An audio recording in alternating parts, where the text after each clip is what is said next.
what we're going to talk about today is two different accident scenarios. The first one is a controlled flight into terrain that happened out in California a few years back, and the second one is a thunderstorm encounter that occurred right near here, actually, out over Lake Okeechobee.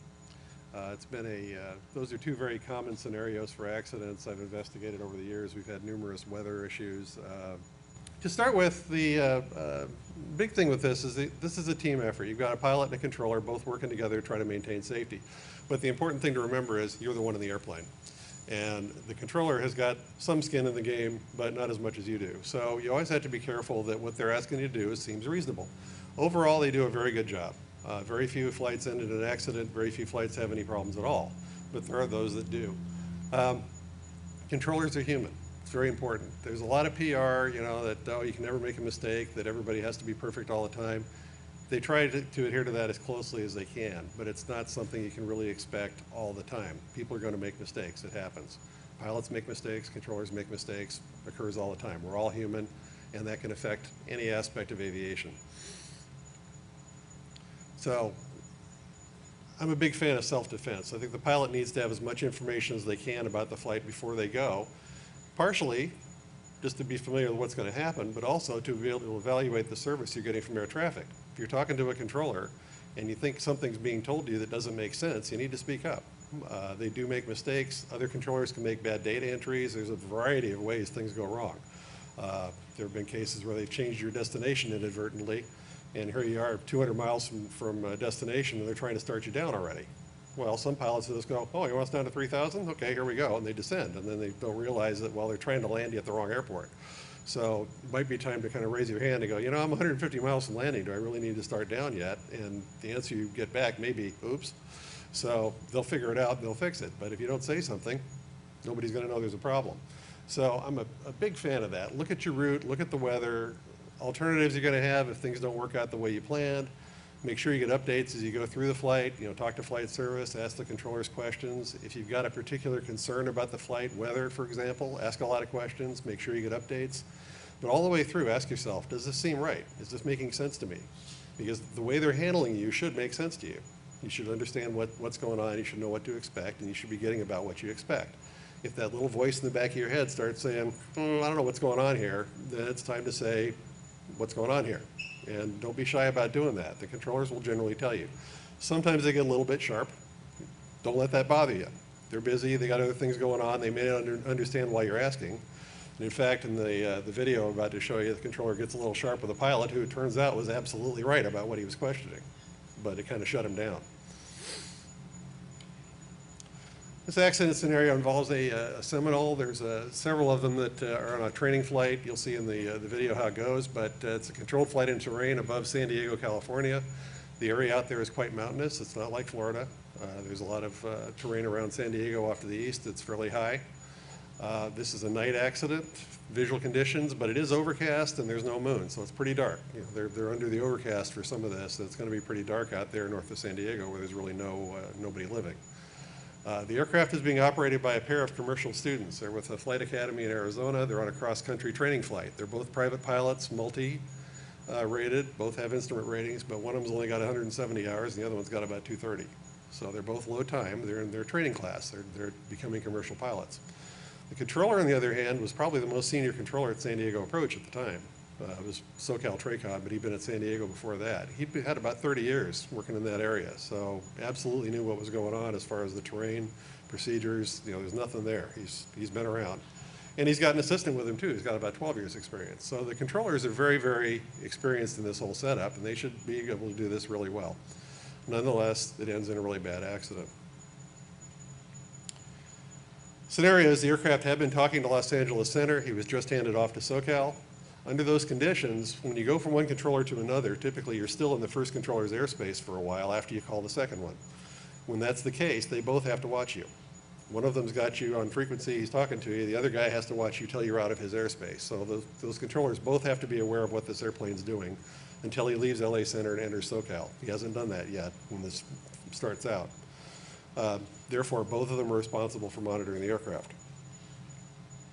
This is the area here. We've got Julian VOR where's my mouse? There we go. Julian VOR is right here. The aircraft is coming up Victor 458.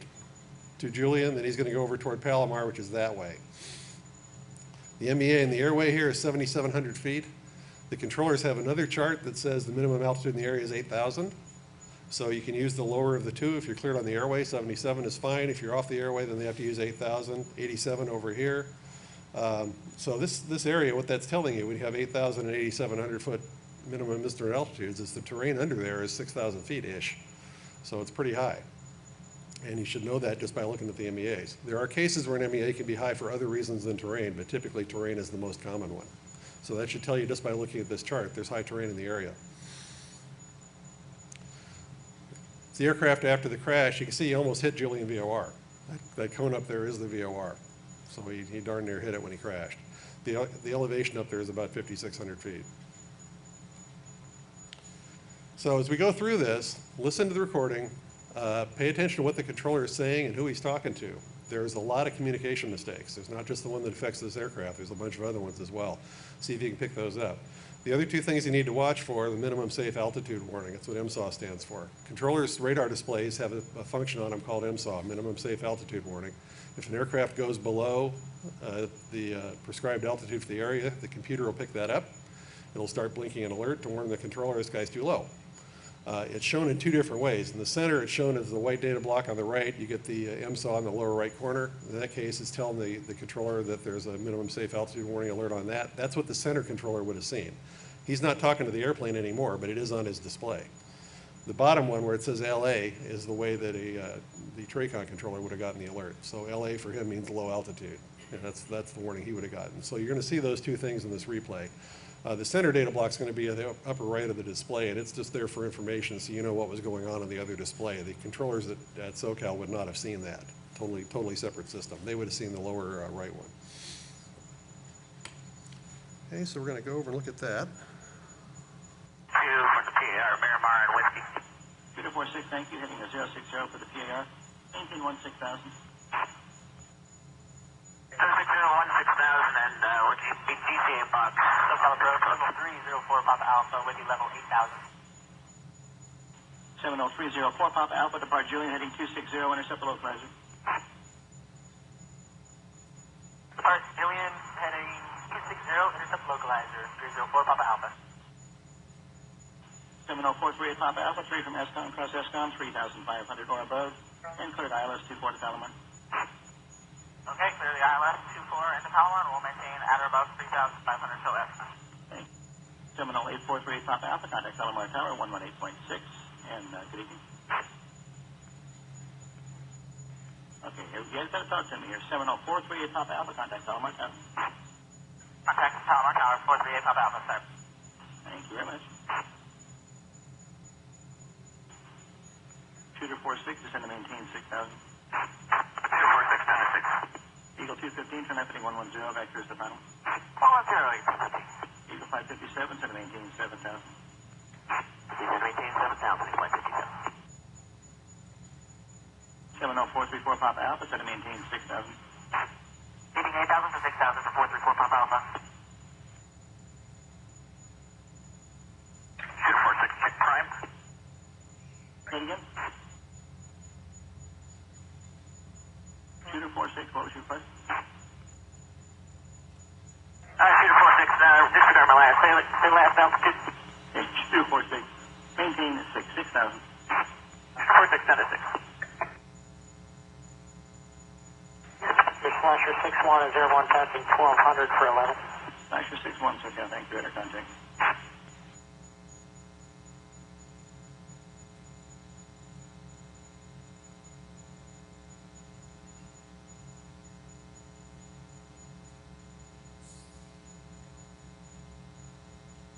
Shooter 61, turn right heading 030, vectors to thermal.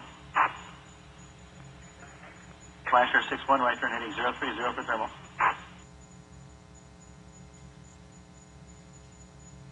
Flasher 61, approach. Go ahead for Slasher. Okay, Slasher 61, heading 030, vectors thermal.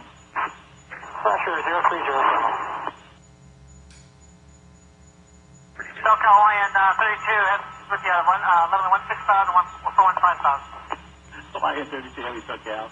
Good evening, proceed direct mission bay for FIU Heavy to Lima. Yeah, Lima, direct mission bay. 10 miles for Hawaiian 32. Thank you.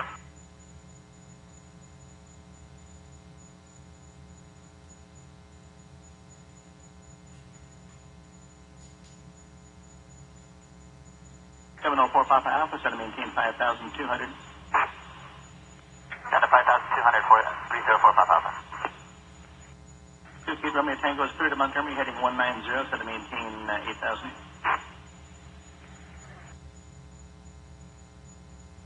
6 Romeo Tango clear to Montgomery, heading 190, maintain 8,000.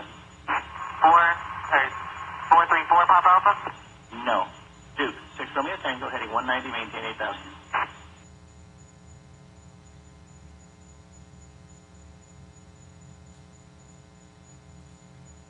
Flasher 61, contact Los Angeles Center 346.4. Good night. Flasher 61, 3464. Shooter 46, turn righting 150, set to maintain 5,000. Shooter 46, 150 down to 5,000. Eagle 57, turn up heading 100. Left 100 to 557. Duke 6 Romeo Tango approach. 6 Romeo Tango. Okay, Duke 6 Romeo Tango is clear to Montgomery, heading up 190, maintain, descend and maintain 8,000. 6 Romeo Tango down to 8,000. Eagle 557, contact approach 124.35. Good day.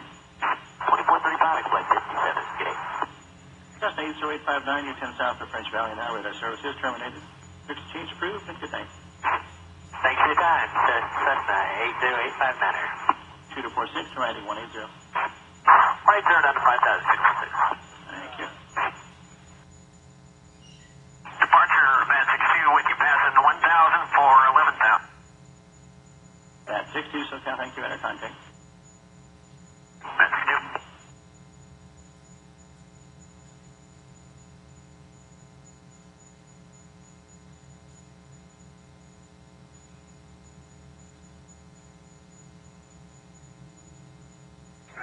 Papa Alpha has information to Palomar. 70304 Papa Alpha, thank you very much. Bat 62 to righting 030 vectors to thermal. Bat 62, right 030 vectors.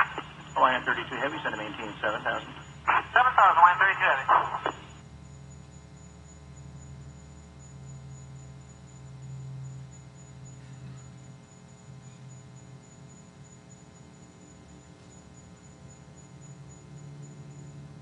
Terminal 434 Papa Alpha, set to maintain 5,200. Leaving 6,000 or 5,200 with Zulu Palomar. Alpha. Duke 6 Romeo Tango, set to maintain 6,000. 6 Romeo Tango down to 6.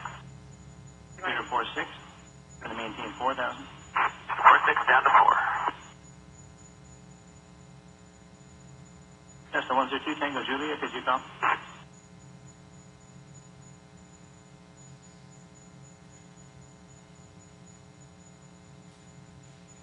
Bat 62, contact Los Angeles Center 346.4. Good day. Center on 346.4, good day.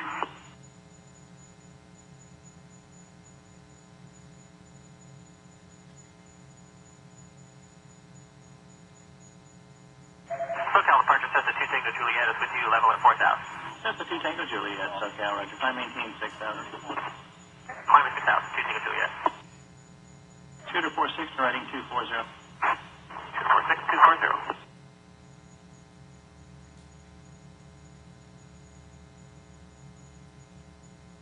Terminal 434 Papa Alpha, 5 miles from Escon. Cross Escon, 3,500 or above. Clear to ILS 24 to Palomar. We'll cross that car above 3,500, clear to ILS 1,000. 24 at Palomar for 434 Papa Alpha. Bat 63, radar contact.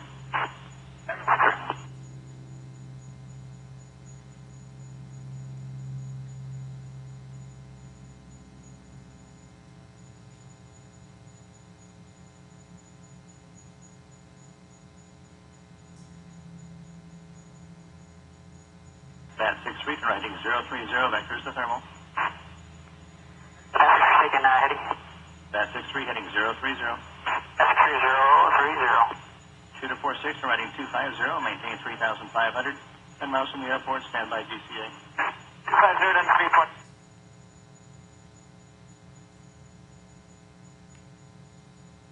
Hawaiian 32 Heavy, turn up heading 110, vectors to final. Up 110 to final, line 32 Heavy.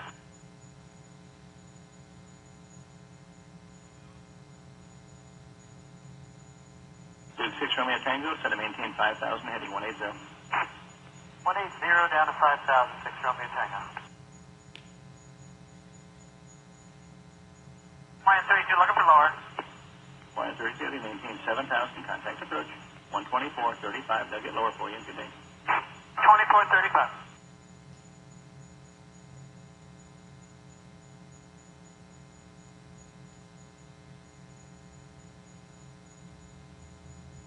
Seminole 4 Papa Alpha, can you come up on 121.5 and check for any LT, please?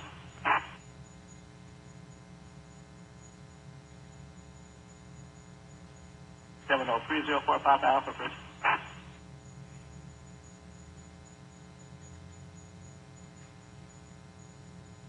Seminole 304 Papa Alpha, please. Seminole 434 Papa Alpha, how do you hear? 434 Papa Alpha, 5 by 5. Okay, Seminole 434 Papa Alpha, contact Palomar Tower, 118.6.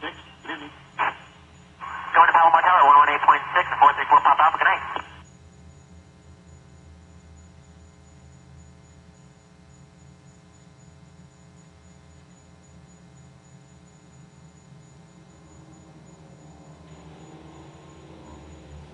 Seminole 4 Papa Alpha, set to maintain 5,200.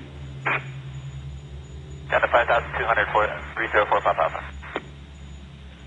2 Kid Romeo Tango is clear to Montgomery, heading 190, set to maintain 8,000.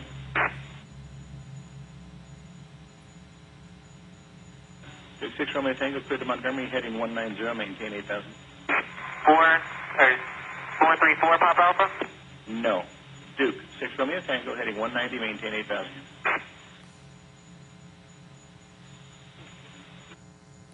Okay. As you can see, it was a very simple communications mistake, but there was a lot going on that the controller had missed. He called, and the tape very starts, he calls 438 Papa Alpha, 8438 Papa Alpha. He's got Slasher 6-1 and Shooter 6-1 swapped back and forth. There were not two of them, but he called one, the other one's call sign. There's a lot of mistakes like that in this. He's got a lot of communications issues going on. There are also some procedural deviations we'll go through in a minute as far as what controllers are supposed to do in these situations. And then finally, he missed the incorrect readback. When the pilot read back his full call sign, the controller just didn't pick it up. He missed it. He called him 4 Papa Alpha, 304 Papa Alpha, read it back, and he didn't catch it. The second thing, awareness of the aircraft status, that was actually going on both sides. LA Center should have been more aware of what the airplane was doing, and so should the SoCal controller. His last chance really to pick this up was when the pilot said that he had the ATC information at Palomar. Typically when an airplane calls you, you look at him. You look at the data block. If he'd looked at 304 Papa Alpha at that point, he would have seen he was at 6,800 feet and he didn't belong there. So he could have picked it up then before he actually hit the ground. He just said thank you very much and kept on going. Part of the issue with that is the aircraft that are coming in on that area or on that approach, if they're at 8,000 feet, you can't do anything with them. They can't descend until after they pass Julian. So they're kind of out of sight, out of mind. They call on frequency, they check in level at 8, you say thanks very much, and then you wait till they cross Julian to do anything else with them. So you're not paying a lot of attention to the stuff up in that corner of the sector. And I think that was part of what was going on here. And then finally, we've got non-compliance with safety alert requirements. We'll talk about what safety alerts are here in a second. Controllers have a duty priority list in the controller handbook. The FAA has a thing called FAA Order 7110.65, which is about 1.5 inches thick, and it's got a whole bunch of rules and procedures that controllers are supposed to follow when they do their jobs. One of the things very early in the book says duty priority. What are you supposed to spend your time doing? Well, the major thing they're supposed to do, which everybody knows, is separate airplanes. But equally with that is issuing safety alerts. And safety alerts are defined in two different ways here in a minute. But that's your first priority. Safety alerts, separating airplanes, they're equal. If you got a whole bunch of things to do that are competing for your attention, you prioritize them according to which one has the greatest safety impact. So if you got to read a weather report to somebody or go separate some airplanes, you're going to go separate the airplanes. If a pilot's going to fly into a thunderstorm and somebody else is asking you for the ATC someplace, well, then you deal with the thunderstorm first. They have to apply that judgment. There are many things competing for a controller's time. You don't just do them as they come to mind. You're supposed to prioritize them according to what you need to do first.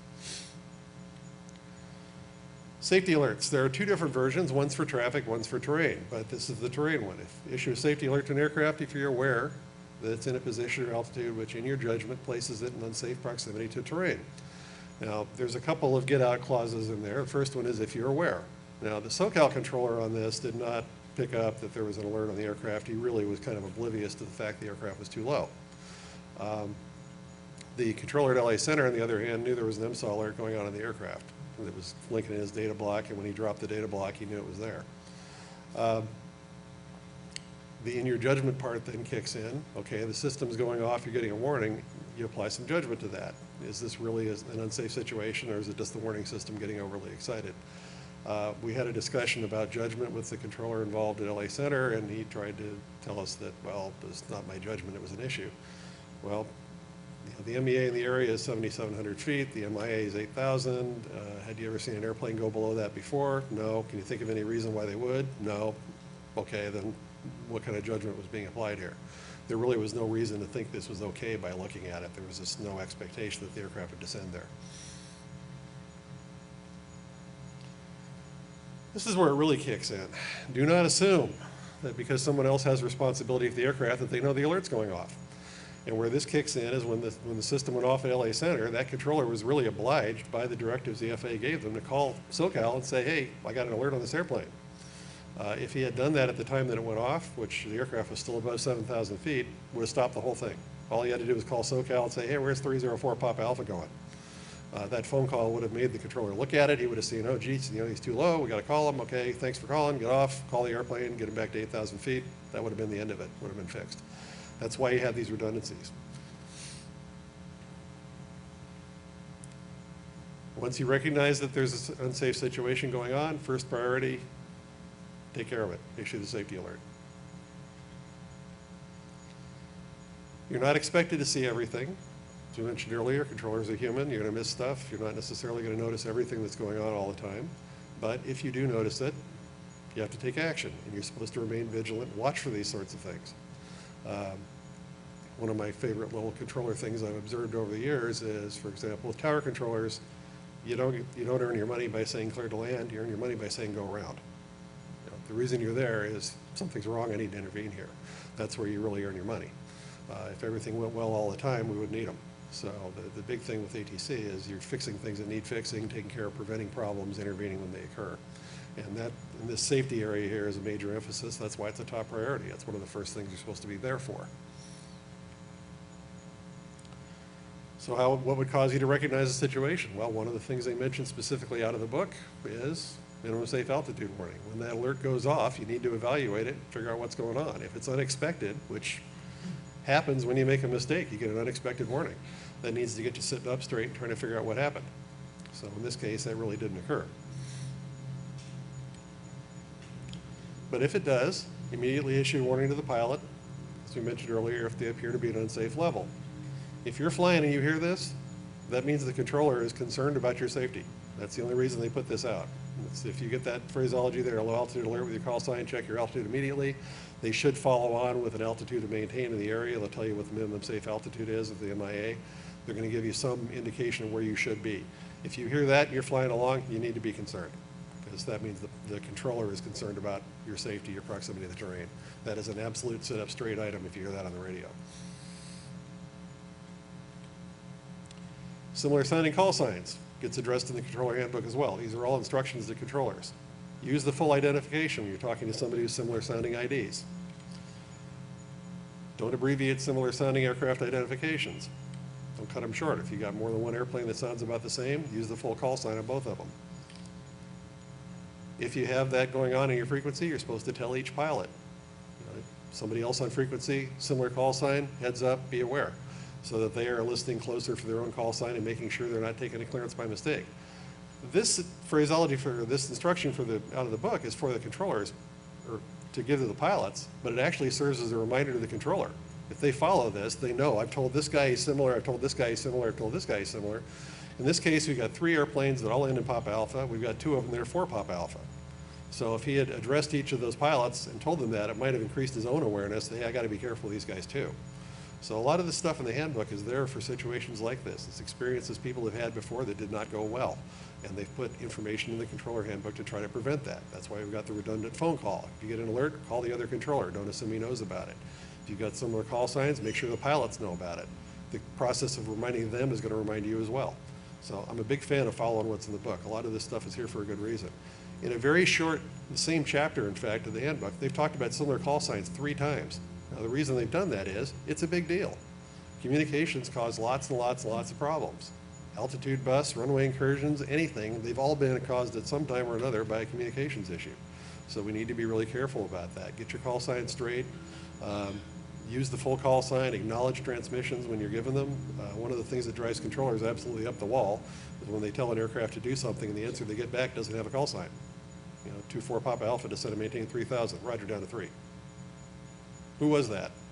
They really don't know. And they've gotten burned before because it turned out the wrong guy answered. But the controller didn't challenge it and he accepted it. And the next thing you know, they're having an operational error or a loss of separation somewhere because the pilot took somebody else's clearance. Now, I'm an air traffic investigator, so the first thing I do is chase after the controller issues and things, but obviously there's some pilot issues in this as well. Low total experience, I said earlier, both of these guys are right around 200 hours, plus or minus 30. Not a lot. Low IFR experience, obviously. Their total experience was low as well. Situational awareness, area familiarity was low. They came from Arizona. They probably weren't that sure about the area around Julian where they were. Assertiveness, the crew of 434 Papa Alpha actually jumped in there and said, was that for us? The reason they did that was the guys in 434 Papa Alpha were roommates of the people in 304. They knew them very well. They also knew they'd taken off first. So they knew they were ahead and they were expecting to be declared to descend first. They were kind of heads up. They were really aware of what was going on. And then when they heard 304, who they knew to be behind them, cleared down first, they said, was that for us? So they called the controller and tried to say, hey, was that for 434 Papa Alpha? Well, the first part got cut off. The controller thought they were trying to take that Duke's clearance that he was talking to. They kind of slapped him a little bit. He said, no, 434 Papa, or it's for 6 Romeo Tango.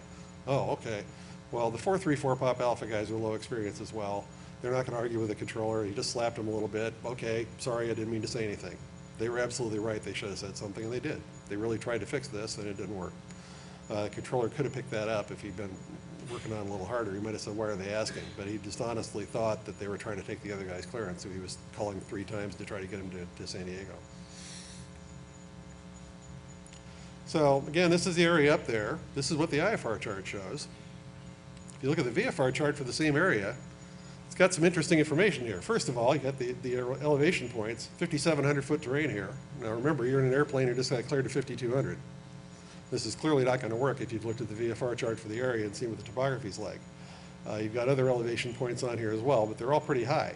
The other interesting tidbit, and I am a huge fan of IFR pilots reviewing VFR charts before you go, just to make sure you know what you're flying over. There's a note right here. It says here. There it is. Extreme turbulence in this area when it's windy. That's not on the IFR chart. It's on the VFR chart. But if you look at it, you got another caution there about the terrain in the area. If I was flying IFR, I'd be kind of interested in knowing that. So it's another good reason to look at these charts. You really need to know what you're over. Remember, they're doing this in the dark. It's a nighttime trip. If you got a rough running engine, you might want to know that, hey, if I scoot this way quickly, I'll be out of the mountains the fastest. And that's something else you're only going to pick up off of looking at these charts and the topography on them. So I'm a big fan of this. They're online, at least for a while, through Aeronav. Aeronav.fa.gov has these online. You can download sectional charts and look at them right on your computer. It's very easy to do. There's websites that have them, several around. So it's worth doing. If you're going to take an IFR flight in an unfamiliar area, pull it up. Florida, pretty easy. It's all flat. We got that. California, way different. The area I used to work in California, we had a minimum IFR altitude in one part of the area of 17,800 feet. So you can really get some very high terrain out there, and you need to be aware of what's going on. So, probable cause. What caused this? Well, this is what we came out with at the end. Controller first and foremost, because he issued a bad clearance to the airplane. Secondly, the pilots accepted the bad clearance. They should have had information available through the MIA, the MEA and the airway, that they were being cleared below the MEA, which should have at least generated a question. There are times when that could happen and be legitimate, but it's not likely. So you need to ask the question if that occurs. And then third was the failure to respond to the MSAW alert. I was very concerned about the center not calling. That would have really made a difference in the outcome of this if they called the TRACON and said, hey, where's that guy going? That's all it would have taken. And in fact, there are controllers who think that phone call is annoying. that, you know, I don't want people calling me, telling me what I can see right in front of me. Well, all I can tell them is about this case. The controller that you heard on here, the senior controller with the 30 years, I don't think he ever talked to another airplane. He retired after this. A few months later, he was out. Now, out of his 30-year career, what do you suppose he remembers the most? You know, he would have loved to have gotten that phone call. It would have changed his life and would have saved those other guys. So, you know, little phone call, very simple, huge outcome. So it's important. So, self-defense for pilots. Controllers are human. Everybody makes mistakes. Don't be afraid to ask. You know, you're the one in the airplane. If you don't think it's going right, say something. Flight planning still matters. I don't care how much automation you got in the plane.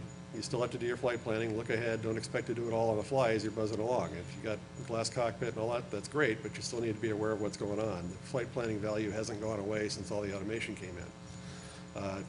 Terrain awareness, we talked about that. If you're flying in the dark, it's different. You need to pay attention to that as well. We are moving a lot of things to the cockpit. You know, if you spend enough money, you can get synthetic vision, you can get terrain awareness systems, you can get traffic information now, you got your electronic flight bags, you know, tons of things that used to only be available from the ground up to you via the controller are now available in the airplane, and that's important stuff to have. But you still got to remember, it's a team effort. Watch out for yourself as well. The controller's on the ground, he's taking care of himself pretty well. You're up in the airplane, you got different issues. This next one here, you'll kind of hear a little variation of that. Next accident I'm going to talk about is a weather encounter. It was an IFR flight from Tamiami over to Sarasota. They actually went right by here. Most of it occurs right over Lake Okeechobee. There's a line of weather. You'll see it on the next route I'll show you here in a minute. The flight plan was to go a little further north and theoretically then turn west and miss a lot of this. They were going to go around it, not through it. Didn't turn out that way. During the discussion with the controller and the pilots, they agreed to take a more direct route and go toward Sarasota. Great, sounds like a good deal. We got a shortcut. See how that goes. This is what controllers are supposed to do. The controller handbook says, issue pertinent information on observed and reported weather. Chaff areas really doesn't apply anymore, but it's supposed to tell you about weather. When requested by the pilot, provide navigational guidance and approve deviations around weather areas. Okay, so you really have to ask the pilot. They won't necessarily ask the controller. They will not necessarily initiate this. They should tell you about it. That's something they have to do whether you ask or not, workload permitting. But if they tell you about it and you just say, Roger, they've done the minimum they have to do. They've told you what's out there. If you want help going around it, then you have to carry on and say, all right, can you give me a vector around that or give me some more information so I can avoid it on my own? You have to ask. If they do the description, this is what they'll include. Area of precipitation, they should give you the intensity, clock direction from the aircraft, and how big it is. Where's it at? If they know the tops, they'll give you that too. Area of extreme precipitation between 11 o'clock and 1 o'clock, 10 miles moving east at 20 knots, tops at flight level 390. They may not have all that information. They should give you the part of it they do have. This is what a center controller is looking at on their display for weather. You got 3 different levels. Moderate is the old level 2, heavy is level 3 to 4, extreme is 5 and 6. That's what they've got on their display. In this case, you can get a clue right away that the tops on that stuff are pretty high. The way you can tell is all those airplanes at the bottom aren't going through it, they're going around it. So these guys are up at fairly high altitude. There's one in there at 35,000 feet and he's still going around it. So the tops on this are pretty high. They're not going to go over it. Areas of significant weather, be prepared to suggest to the pilots the use of alternative routes and altitudes. Then they tell the controllers what significant weather is. Lines of thunderstorms, embedded thunderstorms, large hail, wind, microbursts, moderate to extreme turbulence, light to severe icing. Controllers aren't all pilots. They don't necessarily know what's significant weather. So they'll tell them that right in the handbook, it gives this list and says this is significant. Providing weather information, or duty priority again, is an additional service. Additional services are required when the work situation permits. That is to say, if the controller has time to provide it when he's not separating airplanes and providing safety alerts, then they will do additional services. They have to do it if they have time. It's not like, well, if you feel like it. It's required if there's time. But if they're really, really busy, if they're separating airplanes and things are really going sideways, they may not have time. Here's an overview of the flight. He takes off from Tamiami, goes up toward Palm Beach. He starts turning to the west up there. That's where they have the discussion about the weather. And he moves over toward Lake Okeechobee, ends up turning around and coming back. We'll look a little closer at this in a second. Okay, so here's where he's starting out. 1405 Zulu, he's down here at the red dot. That's where the airplane is right now. We're going to have a talk. 535 right now, you were requesting an approach at the Vero Beach. You going all the way to Vero then Sarasota? Negative, but we can get Sarasota direct, and you can help us out with the weather. That'd be greatly appreciated. Well, I don't see any way to get to Sarasota without going through the weather. Roger that, just on the cells. All right, well, we're not displaying anything right now. It's outside our airspace. Want to go towards Sarasota? Affirmative if we can. And if we can get higher, I would greatly appreciate it. All right, I can give you 6 or 4, your choice. Give me 6. All right, 53599, climb maintain 6,000. And 6,000 for 589er. Okay. What agreement have they got right now? Yeah, I give him a new altitude, but as far as the avoidance of the weather, who knows? You know, they talked about it. He said, I don't see anything. You want to go towards Sarasota? Sure. Okay. So in the intervening few minutes, he gets a lot of different headings. He's kind of vectored around by Palm Beach. They're driving around for various reasons. So he's gotten 4 different headings in the next few minutes. He's now heading toward the hole, theoretically. We've got another discussion. And 53589, apparently at your 1 o'clock and about 35 miles of the hole, the center's working, and we just got to keep you westbound for now. I expect to turn that way here shortly. Roger that for 589. Thanks for the heads up. Okay, so we're kind of leading down the garden path here. We're going to take you toward a hole. Great, thanks. They turn him to 290 headings, a little further northwest, more or less toward the hole. Notice the weather is moving here. It's getting closer to the route. Okay, now he switches to Miami Center.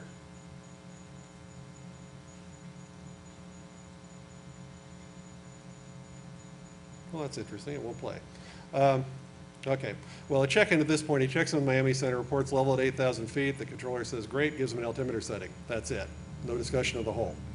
So, as far as the controller knows, he's assigned heading 290. That's it.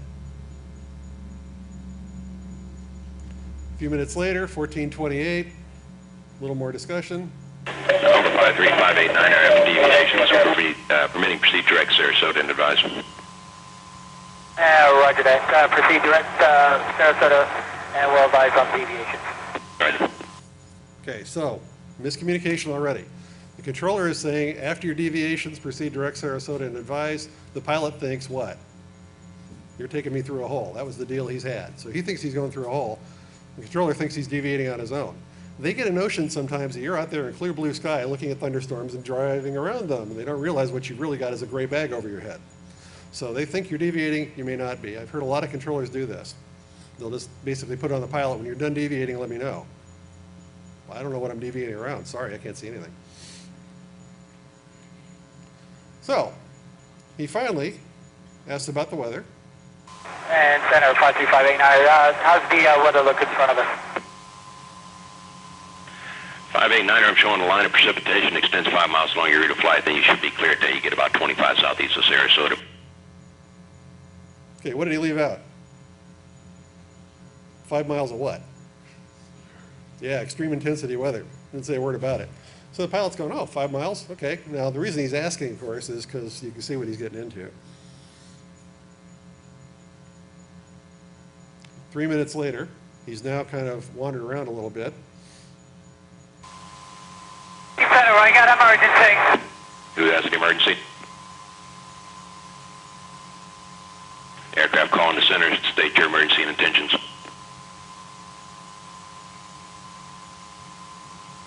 53589er, I'm in some serious weather. Can you help us out? 53589er, maintain 8,000 feet if feasible, turn right heading 090, weather permitting.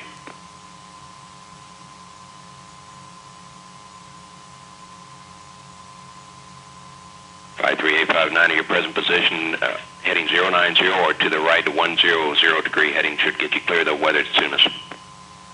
I can't see a thing. We're showing 1,500 feet. 589er, roger. No traffic in your vicinity. Keep me advised. Okay,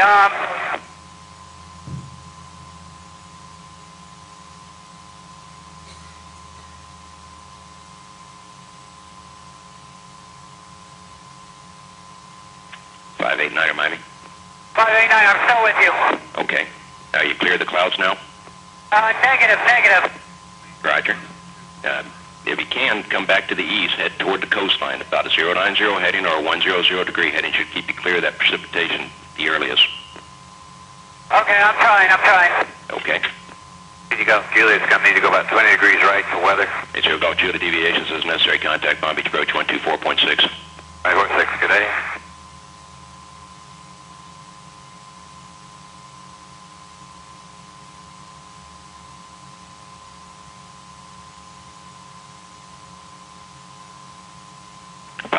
Radar contact lost due to your altitude. Just keep me advised. Oh, roger that. Number 4 Sierra Sierra, contact Miami Center 126.52. 2652 for 4SS. Come on. Bye now.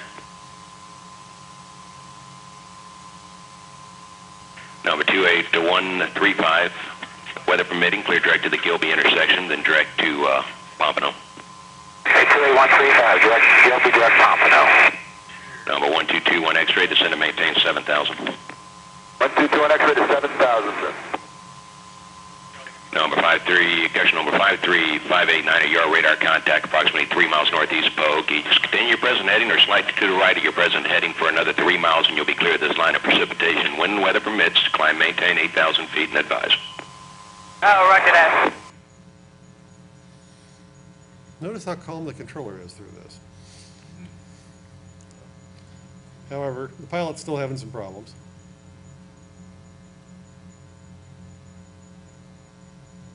Oh, great, now it won't play.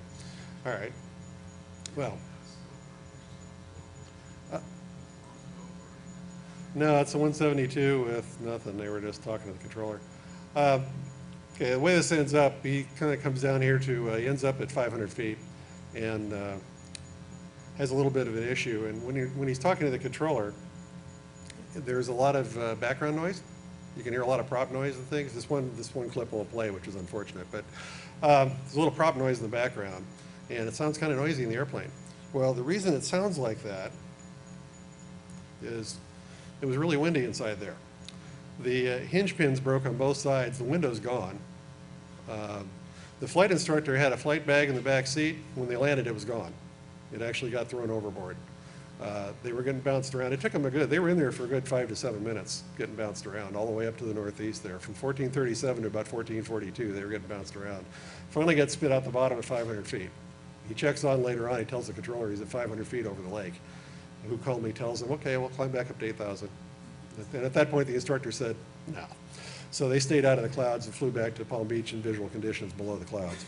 But the rest of the aircraft looked like that. You got another hinge pin broken on that side. There's where the window hit the stabilizer. Got some rips in the skin.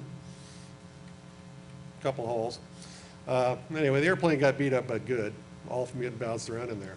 And he never really got the service from the controller he should have gotten. Which takes us to the moral of the story, which is avoid being completely dependent on ATC for this stuff. It's not their first priority. Now, when I talked to that controller, we had a discussion about providing the weather service, and he said, well, I usually keep the weather turned down so low I can't see it. Okay, the brightness can be adjusted in different things on the scope, and weather can be turned up and down independently, and he ran it pretty dim. He couldn't really see it all the time. We had a discussion about that, and I had to go back to Miami Center again a few months later for a different accident, and I ran into him in the hallway. And he said, that when I had said I had weather too low before, yeah, he said, I turned it up now. I said, excellent. So, it was one of those little wins. He felt good about that. But, he's gotten better at it. He learned something. And it's been a lot of issues with that with weather. Controllers often don't believe the display they've got. They're not confident in what they see. They're nervous about reporting weather to pilots for that reason. All they're expected to do is tell you what they see. That's it. You don't have to swear that it's correct. Anything else, just tell them what they see. So if the pilot or controller sees weather on the display, tells the pilot, I see in front of you this, and this at this intensity level, this is what you can expect. That's all they have to do. Now, if you want help getting around it, ask for it. Ask a lot of questions. It's very important. They don't know you. They don't know your equipment. They don't know your airplane. You got to ask those questions. So be very, very strong about being assertive, especially if you need information. Don't be shy about asking. The pilot on this one, they told him he's going through a hole. He never really said, what's in front of me, until he was getting into it. That's what really caused him to start getting concerned. He's getting bounced around. What's the weather look like ahead of me, he says. Well, you're already in it, pal. So it was a little too late. If you'd been asking that question sooner, you might have gotten more help. Never asked the question. And it was kind of all downhill from there.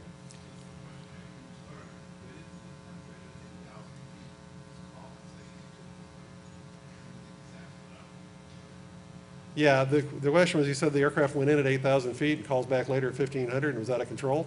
Absolutely. I looked at the radar data on this, and he was going down 5,000 feet a minute for a while. It was really ugly. He ended up down literally later on. The second clip that wouldn't play there starts out where he's saying, you know, we're still in trouble. And he's down at that point, he was at 2,000, and then shortly after that, he was at 500. So this went on for several minutes. It was really a bad ride.